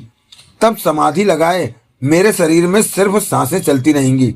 तुम सच में देवराज चौहान से समाधि के माध्यम से बात करने वाले हो? हाँ, तो उससे क्यों नहीं पूछ लेते कि वो कहाँ पर मिलेगा? इस बारे में राजा देव मुझसे बात नहीं करते। वो अपना वो जन्म भूले बैठे हैं, मेरी बातों को समझ नहीं पा रहे, उन्हें मेरे वजूद पर भरोसा नहीं। बबूसा ने गंभीर स्वर में कहा, जब देवराज चौहान को कुछ याद नहीं तो तुम क्यों चिंता में मरे जा रहे? मुझे चिंता होनी चाहिए, क्योंकि रानी तासा कभी भी पोपा में बैठकर इस धरती पर डोबू जाति के पास पहुंच जाएगी। वो राजा देव को वापस सदूर ग्रह पर ले जाना चाहती है। राजा देव जब रानी तासा का चेहरा देखेंगे तो दो बातें हो जानी संभव है। एक तो राजा देव को सदूर ग्रह का जन्म, वहां की बातें, सब कुछ याद आने लगेगा। ये अच्छी बात होगी, परंतु मुझे असल चिंता तो दूसरी बात की है। क्या दूसरी बात? राजा देव हमेशा ही रानी तासा पर मोहित रहे हैं। रानी तासा सदूर ग्रह की सबसे खूबसूरत औरत है। मैं नहीं चाहता कि राजा देव रानी तासा पर फिर से मोहित होकर सब भूल जाएं। मैं चाहता हूं कि उनकी यादें रानी तासा की धोखेबाजी तक जरूर पहुंचें। ऐसा होने पर राजा देव सही फैसला ले सकेंगे कि उन्हें वापस सदूर ग्रह पर रानी तासा के पास जाना है कि नहीं। रानी तासा ने आज से 28 वर्ष पहले मेरा जन्म ही इसलिए कराया कि मैं राजा देव को वापस ग्रह पर ले जाने के लिए उनकी सहायता करता, परंतु मैं तो राजा देव का खास सेवक हूँ। मैं राजा देव से धोखा कैसे कर सकता हूँ? ऐसे में मैंने राजा देव को सतर्क करने के लिए डोबू जाति से विद्रोह किया और वहां से चला आया। धरा हक्की बक्की सी बबूसा को देखे जा रही थी, बोली, मुझे तो तुम पागल लग रहे हो। बबूसा बरबस ही मुस्कुरा पड़ा, तुम्हें मैं पागल ही लगूंगा? मेरी बातें तुम्हारी समझ में नहीं आएंगी। अगर तुम जीवित रही और मेरे साथ ही रही तो तुम्हें सब कुछ देखने सुनने को मिलेगा। बबूसा के होठों पर मुस्कान थी। तुम मुझे डोबू जाति के योद्धाओं से बचा लोगे ना? तुम्हें ज्यादा देर तक बचाए रखने की पूरी चेष्टा करूंगा। बबूसा गंभीर हो गया। मैं उनकी जाति के नियमों से बंधा हुआ नहीं हूँ, क्योंकि मेरा जन्म मेरे सदूर ग्रह पर हुआ था और पोपा मुझे डोबू जाति में छोड़ गया कि मैं इस दुनिया को समझ सकूं और वक्त आने पर राजा देव को वापस सदूर ग्रह पर ले जाने के लिए रानी तासा की सहायता करूं। लेकिन तुम ऐसा नहीं कर रहे। नहीं, बिल्कुल भी नहीं। मैं राजा देव का खास सेवक हूं, राजा देव के हक में ही काम करूंगा। तो क्या रानी तासा नाराज नहीं होगी तुमसे? इस मामले में मैं रानी तासा की परवाह नहीं करता। रानी तासा हर हाल में राजा देव को वापस ले जाना चाहती है और मैं चाहूंगा कि राजा देव इस हकीकत से वाकिफ जरूर रहे कि रानी तासा ने उनके साथ क्या धोखेबाजी की थी। क्या धोखेबाजी की थी? बबूसा ने धरा को देखा, कुछ चुप रहकर बोला, ये बात मैं तुम्हें नहीं बता सकता। क्यों? ये राजा देव और रानी तासा के बीच की बात है, बताने में क्या हर्ज है? तुम्हें ये बात जानने की जरूरत भी नहीं है। मैं तो तभी दरवाजा थपथपाया गया। बबूसा ने दरवाजा खोला तो नाइट ड्यूटी वाला वेटर खड़ा था। नमस्कार सर। बबूसा ने सिर हिलाया और पीछे हट गया। वेटर ने भीतर आकर खाना टेबल पर लगाया और बाहर चला गया। बबूसा ने दरवाजा बंद करते हुए कहा, तुम खाना खाओ, मैं समाधि लगाकर राजा देव से बात करने जा रहा हूँ। शोर मत करना, मुझे परेशान मत होने देना। धरा ने सिर हिलाते हुए कहा, मुझे हैरानी है कि तुम एक डकैती करने वाले को राजा देव कह रहे हो। बबूसा ने कुछ नहीं कहा और कमरे के कोने में समाधि की मुद्रा में जा बैठा। धरा कुछ पल सोच भरी निगाहों से बबूसा को देखती रही, फिर उठकर खाने की टेबल के पास पड़ी कुर्सी पर जा बैठी। रात के 2 के ऊपर का वक्त हो रहा था। देवराज चौहान बंगले में बेड पर गहरी नींद में था। एसी की ठंडक कमरे में फैली हुई थी और जगमोहन बगल के अपने बेडरूम में टीवी पर फिल्म देखने में व्यस्त था। कल के लिए वो फुर्सत में था। ऐसे में सुबह जल्दी उठने की कोई वजह नहीं थी, इसलिए आधी रात तक भी आराम से बैठा मूवी देख रहा था। एकाएक वो चौंका, तुरंत आसपास देखा, परंतु वहां कोई नहीं था, जबकि जगमोहन को वहां किसी के चलने फिरने का एहसास हुआ था। बबूसा उसके मस्तिष्क में कौंधा। देवराज चौहान उसे बबूसा के बारे में सब कुछ बता चुका था। अब वहां कहीं भी कोई एहसास नहीं हो रहा था चलने का। जगमोहन को लगा उसे धोखा हुआ होगा और वह अपना ध्यान टीवी पर लगाने लगा, परंतु जाने क्यों बेचैनी मन में आ गई थी। टीवी में उसका मन नहीं लगा। वो अपने को यकीन दिलाने लगा कि उसने पक्का किसी के चलने की आवाज़ सुनी थी। एकाएक वो उठा और अपने कमरे से निकलकर देवराज चौहान के बेडरूम का दरवाजा खोलकर भीतर गया। देवराज चौहान गहरी नींद में था। चंद पल देवराज चौहान को देखते रहने के पश्चात बाहर निकला और दरवाजा बंद कर दिया। कमरे में नाइट बल्ब का प्रकाश रोशन था। एसी की ठंडी हवा में देवराज चौहान गहरी नींद में था।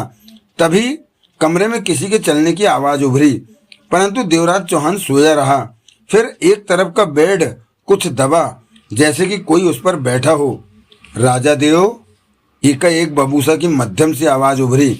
देवराज चौहान गहरी नींद में रहा। राजा देव। देवराज चौहान की मुद्रा में कोई फर्क नहीं आया। फिर बेड के दबाव से महसूस हुआ कि जैसे बैठने वाला उठ गया हो। चलने की आवाज़ उभरी। राजा देव। नींद में डूबे देवराज चौहान को लगा जैसे कुछ उसके कान में बोला हो। उसका सोया दिमाग जाग उठा। राजा देव। बबूसा, ये तो बबूसा है। देवराज चौहान ने फौरन आंखें खोली, कमरे में निगाह दौड़ाई। कोई न दिखा। मैं हूँ राजा देव, आपका सेवक बबूसा। देवराज चौहान फौरन उठ बैठा। आप तो बहुत गहरी नींद में सोए हुए थे राजा देव। बबूसा की आवाज़ उभरी। तुम? देवराज चौहान बोला। तुम फिर आ गए? मुझे तो आना ही है राजा देव, आपका सेवक जो ठहरा। बबूसा की आवाज़ उभरी। देवराज चौहान उठा और लाइट जलाकर सिगरेट सुलगाई। तुम कोई धोखेबाज हो। वो कैसे राजा देव? मैं किसी बबूसा को नहीं जानता। कैसे जान सकते हैं? अभी तो आपको कुछ भी याद नहीं।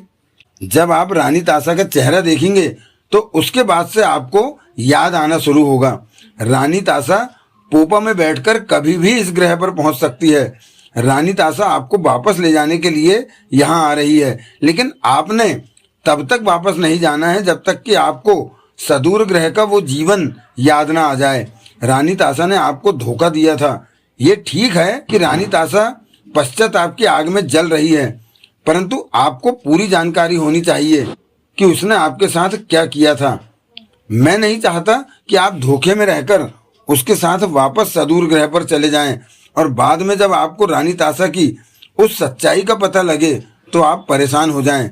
तुम तो मेरे शुभ चिंतक हो। अवश्य राजा देव, मैं आपका खास सेवक हूँ। बबूसा की आवाज़ आई। तुम ही क्यों नहीं बता देते कि रानी ताशा ने मेरे साथ क्या धोखेबाजी की थी? देवराज चौहान बोला। कोई फायदा नहीं होगा राजा देव। क्यों? जिस तरह अब आप मेरी कई बातों पर विश्वास नहीं कर रहे, उसी तरह उस बात का कैसे विश्वास करेंगे? सुनकर आप सिर हिला देंगे और बाद में कहेंगे कि आप मुझ पर भरोसा नहीं करते। तो तुम जानते हो कि मैं तुम्हारी बातों को भरोसा नहीं करता। पिछली बार जब मैंने आपसे बात की थी तो सब बातें सुनने के बाद आपने ऐसा ही कहा था। अब क्यों मेरे पास आए? ये सोचकर कि शायद मेरे प्रति आपका विचार बदल गया हो। बबूसा की धीमी आवाज़ कानों में पड़ रही थी। मैं तो तुम्हें भूल भी बैठा था। ये तो गलत बात है राजा देव। मुझे आपकी चिंता है और आप मुझे भूल गए। तुम्हारी बातों पर कोई भी भरोसा नहीं करेगा कि महापंडित ने मुझ में इस बार आपका ही रूप डाला है। आपकी ताकत, आपका बल, एक एक चीज आपकी डालने के बाद ही मेरा जन्म कराया गया। मैं इस बार आप ही का रूप लेकर पैदा हुआ हूँ। फर्क सिर्फ इतना है कि आप राजा देव हैं और मैं आपका सेवक बबूसा। ये मेरा ही चेहरा है। मैं आपकी सेवा करना चाहता हूँ हमेशा की तरह। तुम्हारा नाम मैंने कभी नहीं सुना। रानी ताशा को नहीं जानता मैं। महापंडित जाने कौन। आप सदूर ग्रह के राजा देव हैं। आप उस ग्रह के मालिक हैं। ये बकवास है तुम्हारी। ऐसा मत कहिए राजा देव। आप एक बार मुझे सेवा का मौका तो दें। कैसे? मुझे बताइए आप कहाँ हैं। मैं आपके पास आता हूँ और हर बात का आपको यकीन दिलाऊंगा। इस वक्त तो मैं सिर्फ आपकी गंध पहचान कर ही आपसे बात कर पा रहा। मैं तुम्हें अपने पास नहीं देखना चाहता। ऐसा क्यों राजा देव? क्योंकि तुम जिस जन्म का जिक्र कर रहे हो वो मेरा पूर्व जन्म नहीं है। अपने पूर्व जन्म को मैं जानता। पहले बताया तो था मैंने। बबूसा की आवाज़ सुनाई दी। जिन पूर्व जन्मों का आप जिक्र कर रहे हैं, ये जन्म उन पूर्व जन्मों से भी पहले का है। आप यहाँ के इस ग्रह के नहीं हैं राजा देव। आप तो सदूर ग्रह के हैं। वहाँ के मालिक हैं आप। और आपने अपने ग्रह के भले के लिए क्या क्या नहीं किया। आपको ग्रह के लोग चाहते थे। आप सबका ध्यान रखते थे। आप नरम दिल भी थे और बेहद कठोर दिल भी।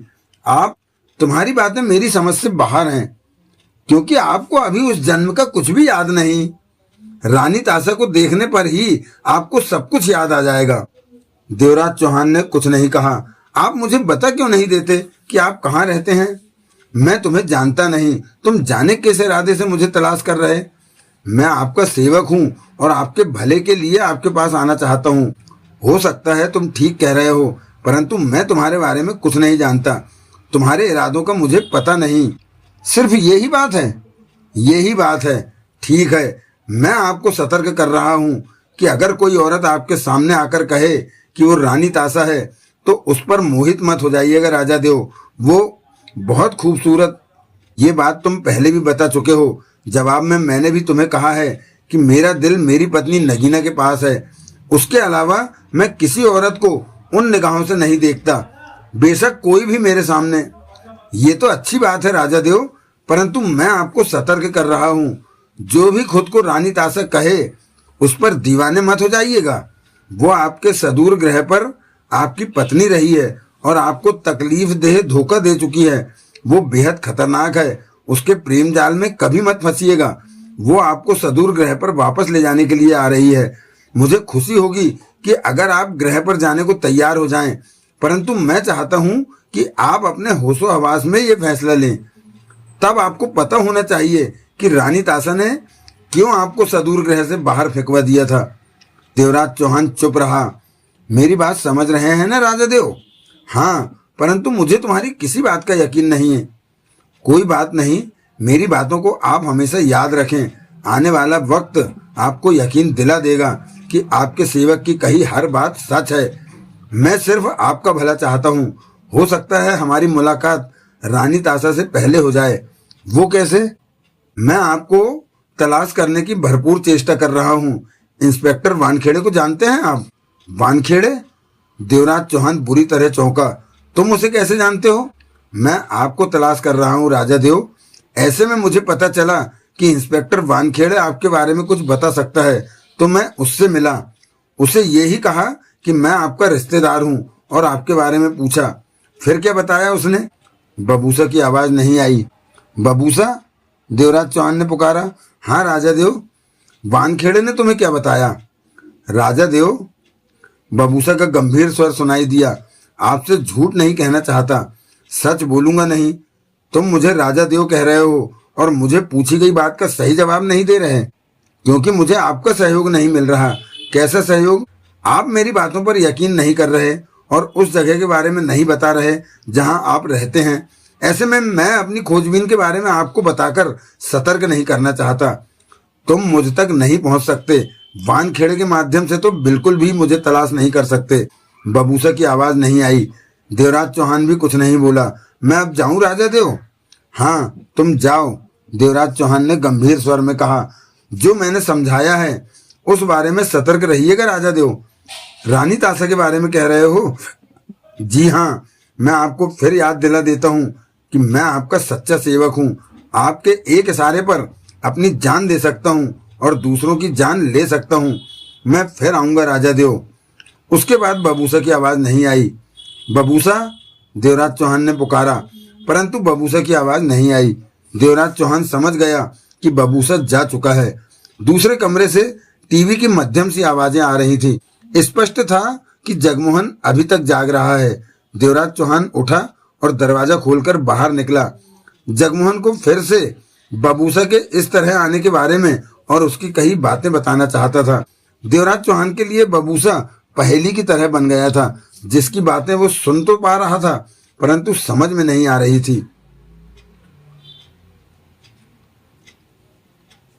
बबूसा ने गहरी सांस ली और आंखें खोल ली। चेहरे पर गंभीरता नजर आ रही थी। कुछ पल आंखें खोले वैसे ही बैठा रहा, फिर उठ खड़ा हुआ। अलमारी की तरफ बढ़ा और अलमारी से कमीज पायजामा निकालकर पहना। धरा खाना खा चुकी थी और इस वक्त बेड पर लेटी उसे देख रही थी। बात हुई देवराज चौहान से? धरा ने पूछा। हाँ, बबूसा ने सिर हिलाया। अपना पता बताया? नहीं। बबूसा आगे बढ़ा और बेड के खाली हिस्से पर आ लेटा। क्या कहता है? उसे मेरी बातों पर विश्वास नहीं। विश्वास तो मुझे भी नहीं है। कल सुबह सोहनलाल नाम के उस आदमी के पास जाना है जो देवराज चौहान का पता जानता है। क्या पता वो ना जानता हो, धरा बोली। वानखेड़े ने कहा कि सोहनलाल देवराज चौहान का पता जानता है। बबूसा ने पुनः कहा, कल मैंने चक्रवर्ती साहब से भी मिलना है। मिल लेना, परंतु बाद में। पहले सोहनलाल के पास चलेंगे। उसका पता याद है ना? याद है। रात को सोते समय मुझे हाथ मत मारना, धरा ने कहा।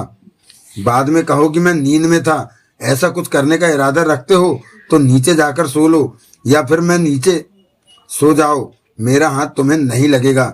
बबूसा ने हाथ बढ़ाकर लाइट ऑफ कर दी।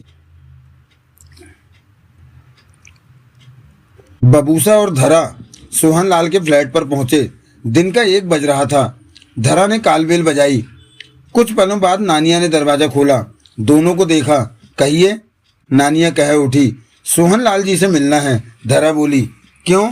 कुछ काम है उनसे। वही तो पूछ रही हूँ कि क्या काम है, नानिया कह उठी। देवराज चौहान के बारे। ओह, आओ आओ। नानिया फौरन पीछे हट गई। दोनों ने भीतर प्रवेश किया। नानिया ने दरवाजा बंद किया और ऊंचे स्वर में बोली, कोई मिलने आया है आपसे? फिर उन दोनों से बोली, बैठिए, खड़े क्यों हैं, मैं पानी लाती हूँ। नानिया चली गई। धरा और बबूसा सोफे पर जा बैठे। ये तो पक्का हो गया कि सोहनलाल बहुत अच्छी तरह देवराज चौहान को जानता है, बबूसा बोला। कैसे जाना? तुमने देवराज चौहान का जिक्र ही किया कि इस औरत ने फौरन भीतर आने को कहा। धरा सिर हिलाकर रह गई। तभी नानिया पानी ले आई। देवराज चौहान भाई साहब कैसे हैं? नानिया ने पूछा। वो ठीक हैं, धरा हड़बड़ाकर कह उठी। नानिया पानी रखकर चली गई। ये सोच रही है कि हमें देवराज चौहान ने भेजा है, धरा ने कहा। बबूसा खामोश रहा। तभी सोहनलाल ने भीतर प्रवेश किया। 2 अजनबियों को देखकर कुछ ठिठक सा गया। आप? पास आता सोहनलाल बोला। मैं धरा, ये बबूसा। बबूसा? सोहनलाल ने बबूसा से हाथ मिलाया। कुछ हटकर, कुछ अजीब सा नाम है। सोहनलाल सामने सोफे पर बैठा। देवराज चौहान ने भेजा है आपको? आपकी पत्नी ने गलत सुना, बबूसा ने कहा। हमें देवराज चौहान ने नहीं भेजा। फिर? सोहनलाल की आंखें कुछ सिकुड़ी। हम देवराज चौहान का पता पूछने आए हैं, बबूसा बोला। देवराज चौहान का पता? सोहनलाल चौंका। धरा को लगा बात बिगड़ने जा रही है। वो तुरंत कह उठी, सोहनलाल जी, हम कुछ काम कराना चाहते हैं देवराज चौहान से। क्या काम? मेरी बहन का आदमी मेरी बहन को बहुत तंग करता है। एक बार उसकी बढ़िया सी धुनाई हो जाए तो। इसके लिए देवराज चौहान की क्या जरूरत है? ये काम तो कोई भी सड़क छाप गुंडा कर सकता है, सोहनलाल ने कहा।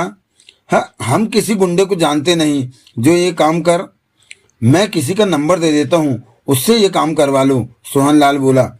धरा ने मुंह लटकाकर बबूसा को देखा। तभी नानिया वहां आते कह उठी, चाय बनाऊं जी? नहीं, सोहनलाल ने शांत स्वर में कहा। नानिया चली गई। नंबर नोट कीजिए। सोहनलाल ने दोनों को देखा। मुझे देवराज चौहान की जरूरत है। बबूसा का स्वर शांत था। सोहनलाल व्यंग भरे अंदाज में मुस्कुराता कह उठा, वो तो मैं पहले ही समझ गया था। कौन हो तुम? बबूसा। बबूसा कौन?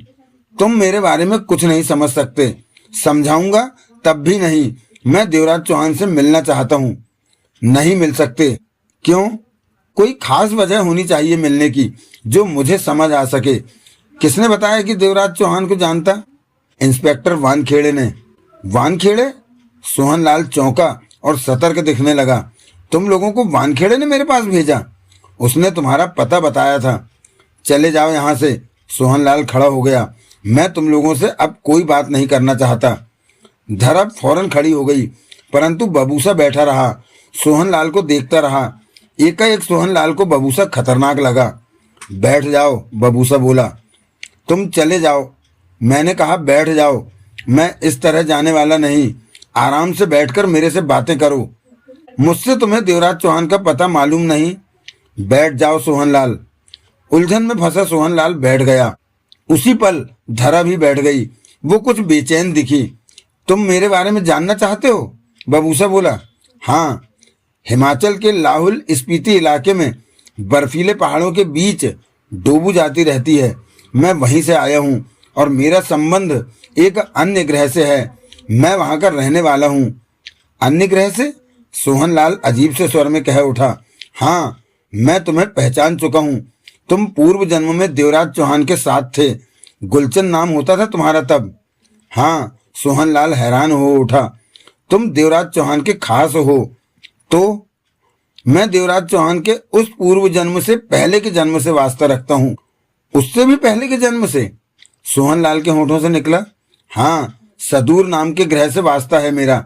कभी देवराज चौहान सदूर ग्रह का राजा होता था। राजा देव कहते थे उसे। मैं बबूसा राजा देव का बेहद खास सेवक हुआ करता था। बबूसा गंभीर स्वर में कह रहा था। मेरी बात समझ रहे हो ना? हाँ, तब राजा देव की पत्नी रानी तासा थी। वो सदूर ग्रह की सबसे खूबसूरत औरत मानी जाती थी। राजा देव भी उसकी खूबसूरती के दीवाने थे। राजा देव से उनकी जनता बहुत प्रसन्न रहती थी। राजा देव अपनी जनता का बहुत ख्याल रखते थे। फिर एक दिन किले के एक कर्मचारी के चक्कर में पड़कर रानी तासा ने राजा देव के साथ मक्कारी की और धोखे से राजा देव को ग्रह के बाहर फेंकवा दिया। ग्रह से बाहर फेंकवा दिया? सोहनलाल के चेहरे पर हैरानी छाई हुई थी। हाँ, बुरे लोगों को राजा देव ग्रह के बाहर फेंकवा देते थे। इसके लिए उन्होंने एक रास्ता बना रखा था और रानी तासा ने राजा देव को धोखे से उसी रास्ते से बाहर गिरा दिया। तुम्हारा मतलब कि वो राजा देव आज का देवराज चौहान है? सोहनलाल के होठों से निकला। हाँ, ग्रह से बाहर फेंकवा दिया तो फिर देवराज चौहान के साथ क्या हुआ इस बारे में कोई नहीं जानता। वो दूसरे ग्रह पर था तो इस दुनिया में कैसे आ गया इस बारे में राजा देव ही बता सकते हैं। देवराज चौहान को ये सब कुछ याद होगा? नहीं, उन्हें कुछ भी याद नहीं, परंतु रानी तासा को देखते ही उन्हें सब कुछ याद आने लगेगा। महापंडित ने रानी तासा के चेहरे पर ऐसी शक्तियां छोड़ रखी हैं कि राजा देव को सब कुछ याद आ जाए। पर रानी तासा तो अपने ग्रह पर है। हाँ, परंतु वो जल्दी ही इस ग्रह पर पोपा में बैठकर आने वाली है। पोपा क्या? तुम लोगों का अंतरिक्ष यान। सोहनलाल हैरान परेशान सा बबूसा को देखने लगा। धरा सोहनलाल के मन की दशा समझ रही थी। तुमने जो कहा वो मैं समझा, परंतु ठीक से कुछ भी नहीं समझ पाया। तुम इस धरती पर कैसे आए? राजा देव सदूर ग्रह के सबसे ताकतवर व्यक्ति थे। उनका मुकाबला कोई नहीं कर सकता था। रानी तासा बाद में बहुत ज्यादा पछताई कि राजा देव के साथ उसने अपने मतलब की खातिर इतना बुरा सलूक किया। वो राजा देव को फिर से पाने और माफी मांगने के लिए तड़प उठी। तब से रानी तासा राजा देव को वापस पाने के लिए ताने बाने बुन रही है। महापंडित ने उसे बता दिया था कि राजा देव दूसरे ग्रह पर जन्म ले रहे हैं और उनसे मुलाकात हो सकती है। महापंडित कौन है? सदूर ग्रह का सबसे विद्वान व्यक्ति। जन्म मृत्यु उसके हाथ में है। लेकिन ये बात तो बहुत पुरानी है। रानी तासा जिंदा कैसे हो सकती है? सोहनलाल बोला। महापंडित रानी तासा को पुनः जीवन देता रहा है। वो तब से किले की रानी ही बनी आ रही है। और तुम्हारा इस धरती पर आना कैसे हुआ? जैसा कि मैंने तुम्हें बताया कि राजा देव ग्रह के सबसे ताकतवर व्यक्ति थे, वो ही प्रभाव राजा देव के बारे में आज भी ग्रह पर है। रानी तासा राजा देव को वापस ले जाने के लिए इस ग्रह पर आना चाहती थी। वो राजा देव को समझाकर या जबरदस्ती जैसे भी हो वापस सदूर ग्रह पर ले जाना चाहती है। परंतु राजा देव की ताकत को देखते हुए रानी तासा ने महापंडित से कहा कि वो राजा देव की ताकत के बराबर की ताकत के एक व्यक्ति का जन्म कराकर उसे इस धरती पर भेज दे कि वो इस धरती के लोगों में पलकर बड़ा हो और जब वो राजा देव को लेने इस धरती पर आए तो वो उसकी सहायता करे, राजा देव पर काबू पाकर उसे वापस ले जाने में साथ दे। ऐसे में महापंडित ने मेरे से कहा कि वो मेरा जन्म कराकर इस धरती पर भेज देता है। मैं तैयार हो गया। महापंडित ने मेरे शरीर से जान निकाल ली और मेरा जन्म करा दिया। तब उसने मेरे में कुछ शक्तियां भी डाल दी जो इस धरती पर मेरे काम आए। जन्म लेने के महीने भर में ही जब मैं छोटा सा बच्चा था, पोपा मुझे डोबू जाति में छोड़ गया। तब मैं वहीं रहा, वहीं पला। और ये डोबू जाति क्या है? सोहनलाल ने पूछा। इस धरती की पुरानी जाति है। 250 सालों से हमारा संबंध डोबू जाति से है। डोबू जाति वाले हमसे प्रभावित हैं कि हम किसी चीज में बैठकर आसमान से नीचे उतरते हैं। वो पोपा को देवता की तरह मानते हैं और हमारा आदर करते हैं। तो तुम देवराज चौहान को इसलिए ढूंढ रहे हो कि रानी तासा के साथ मिलकर उसे दूसरे ग्रह पर ले जा सको? नहीं, मेरा इरादा ये नहीं है, बबूसा ने गंभीर स्वर में कहा। इसी वजह से मैं डोबू जाति से विद्रोह करके वहां से बाहर आ गया। रानी तासा धोखेबाज है, उसने राजा देव को जबरदस्त धोखा दिया था। अब मैं नहीं चाहता कि रानी तासा जबरदस्ती या धोखे से राजा देव को वापस ग्रह पर ले जाए। मैं चाहता हूँ राजा देव को बीती बातों का और रानी तासा के बारे में सब ज्ञान हो और वो खुद फैसला लें कि उन्हें क्या करना है। मैं राजा देव को सतर्क करना चाहता हूँ, परंतु समस्या ये आ रही है कि राजा देव को कुछ भी याद नहीं। उन्हें तब याद आएगा जब वो रानी तासा का चेहरा देखेंगे। तो उस वक्त का इंतजार करो जब रानी तासा आए और देवराज चौहान उसे देखे। ऐसा होने पर एक और खतरा उठ खड़ा होगा। क्या? राजा देव रानी तासा की खूबसूरती के दीवाने रहे हैं। कहीं ऐसा न हो कि रानी तासा को देखते ही राजा देव उस पर बुरी तरह मोहित हो जाएं और उनके सब कुछ जानने से पहले ही रानी तासा उन्हें सदूर ग्रह पर ले जाए। तुम ऐसा नहीं होने देना चाहते? नहीं, मैं चाहता हूँ राजा देव सदूर ग्रह की हर बीती बात से वाकिफ हो जाएं और तब जैसा उनका मन करे बेशक वैसा करें। मैं उनका खास सेवक रहा सदूर ग्रह पर। मुझे राजा देव की चिंता है कि तभी सोहनलाल बोला, मैं जरा अपनी पत्नी नानिया से सलाह लेना चाहता हूँ। मैं हर काम अपनी पत्नी की सलाह से करता हूँ। बबूसा ने धरा को देखा। ठीक है, तुम अपनी पत्नी से सलाह ले लो। सोहनलाल पलटकर फ्लैट के भीतर चला गया। ये आसानी से देवराज चौहान का पता बताने वाला नहीं, धरा धीमे स्वर में बोली। मैं खाली हाथ वापस जाने वाला नहीं, बबूसा ने दृढ़ स्वर में कहा। मैं राजा देव का पता मालूम कर लूंगा। कैसे? तुमने पुलिस वालों पर हाथ उठाने को मना किया था। ये पुलिस वाला नहीं है, मैं इसे। तो तुम इस पर हाथ उठाने की सोच रहे हो? ऐसी गलती मत करना। ये देवराज चौहान का खास साथी है या फिर दोस्त है। तुमने इसे कुछ किया तो देवराज चौहान को गुस्सा आ जाएगा। 10 मिनट बीत गए, 15 मिनट बीत गए, सोहनलाल नहीं लौटा तो धरा उठते हुए बोली, मैं बुलाती हूँ उसे। कहने के साथ ही वो फ्लैट के भीतरी हिस्से की तरफ बढ़ती बोली, सोहनलाल जी आजा। भीतर से नानिया की आवाज आई। धरा आवाज वाले कमरे में पहुंची तो नानिया बेड पर बैठी टिंडे छील रही थी। आ बैठ। नानिया उसे देखते ही बोली, टिंडे खाकर जाना, मैं बहुत अच्छे बनाती हूँ। रोज रोज भारी सब्जी खाई भी नहीं जाती। सोहनलाल को बहुत पसंद है टिंडे। सोहनलाल जी कहाँ हैं? धरा नजरें दौड़ाती बोली, वो तो गए। गए? धरा ने नानिया को देखा। कहाँ गए? अब आदमी का क्या पता कि वो कहाँ जाता है। बोला जाना है तो मैंने कहा जाओ, पर जाते जाते कह गए कि टिंडे रात को खाऊंगा। सोहनलाल का टिंडा प्रेम तो गजब का है।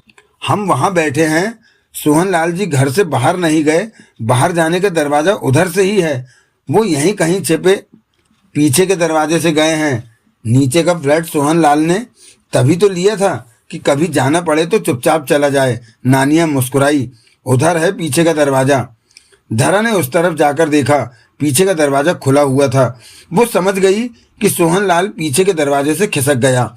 चेहरे पर गंभीरता समेटे वो जब भीतर आई, नानिया ने मुस्कुराकर कहा, कह रहा था कोई जरूरी काम याद आ गया है। खैर छोड़ो, तुम टिंडे जरूर खाकर जाना और वो जो भाई साहब हैं उन्हें भी टिंडे खाने को कह देना। साथ में ठंडी लस्सी तो और भी अच्छी लगेगी। धरा ड्राइंग रूम में पहुंचकर बबूसा से बोली, सोहनलाल पीछे के दरवाजे से चला गया है।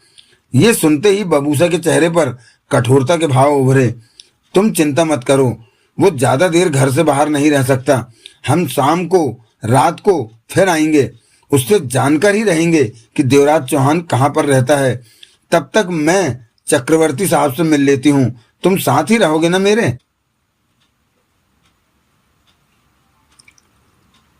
तो दोस्तों, आज का यह एपिसोड यहीं विराम लेता है। आपसे पुनः मुलाकात होगी बबूसा के चौथे एपिसोड में। तब तक के लिए जय हिंद, जय भारत, वंदे मातरम। और हाँ, अपना ख्याल अवश्य रखिएगा। धन्यवाद, थैंक यू, शुक्रिया।